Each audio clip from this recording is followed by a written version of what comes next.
Since this is one of my most popular videos, over 1 million views, I figured I'd come back and show you some details up close of the Discovery. Should it be here? Should it be somewhere else? Space Shuttle Discovery. Here's the nose. You can see the seams here on the overlap of the tiles. That door overlaps this door. Here's a picture of the front thrusters on the nose, right side. Here's to give you a close-up overall view.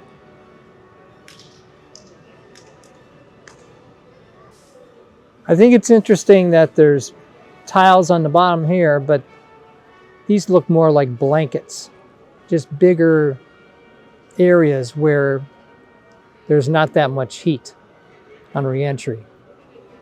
You can see the black hinges where the Space Shuttle Payload bay opens up.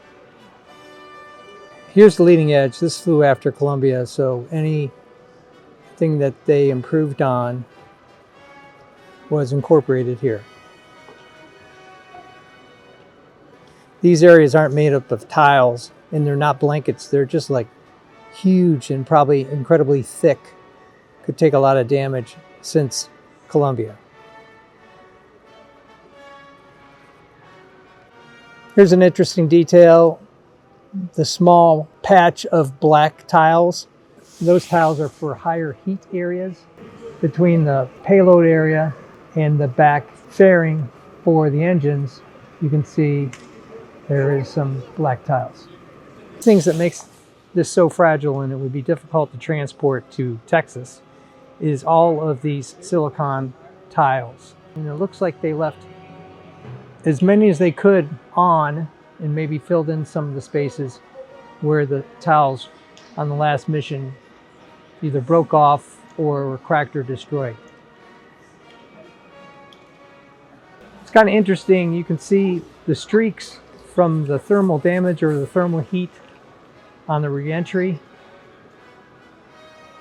Cuts into some of the tiles. It's like somebody went with a pencil or a sharp edge and just kind of struck through the tiles. And each tile, as you can see, has a number associated with it. Probably when it was installed, date and time. I'm sure they tracked all that, which is not easy. And there's the tires. Probably not original. I'm sure the tires were replaced every time. Here's the entry and exit point. I was in a mock-up of the shuttle in Houston, and believe it or not, there's a lot of space in there. Not too bad. And the payload bay supposedly can take something about the size of a school bus. Canada remote manipulator arm that was inside the payload bay.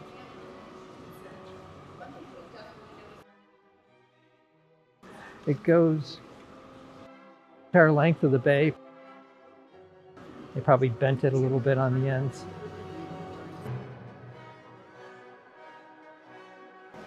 Has an aileron. It blends into a flap, which is probably also a flaperon.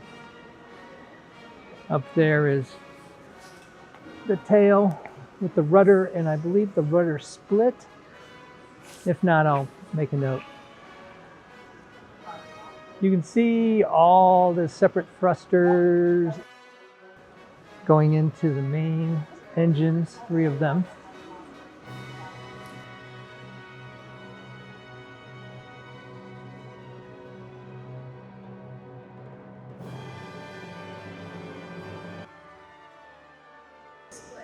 And then you can see 2 other engines at the top of the engine triangle. Here's the center control flap. You can see where some black tiles were put in. Here's the length of this control surface right under the engines. And we're going to walk towards and transition and show you what the bottom of the shuttle looks like. The doors are open.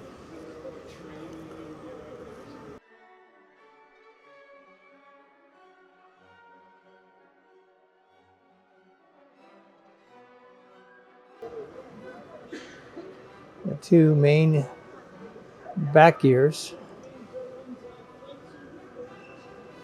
Pretty amazing. And here's an interesting view between the back flap, the bottom of the space shuttle, and then the control surface that's right next to the fuselage. And that's what it looks like in the inside. Being an aerospace engineer and a flight tester and knowing astronauts that were on the shuttle and watching a shuttle launch, I'm geeking out here between control surfaces and just all the different aspects of this complex machine. The history of the missions and highlights of Discovery, impressive indeed. There you go. An in-close view of Discovery. If you're ever out in DC, you owe it to yourself to check the space shuttle out. As of now, it's staying here. It's not going to Texas, but who knows? Thumbs up and comments, always appreciated. Thanks for watching. If you're interested in all sorts of reviews of technology, reviews of historic technology, making and breaking things, designs of all kinds, I even do costumes, cosplay, and props. Check out my channel and please subscribe, because you never know what historical spaceship you're gonna see.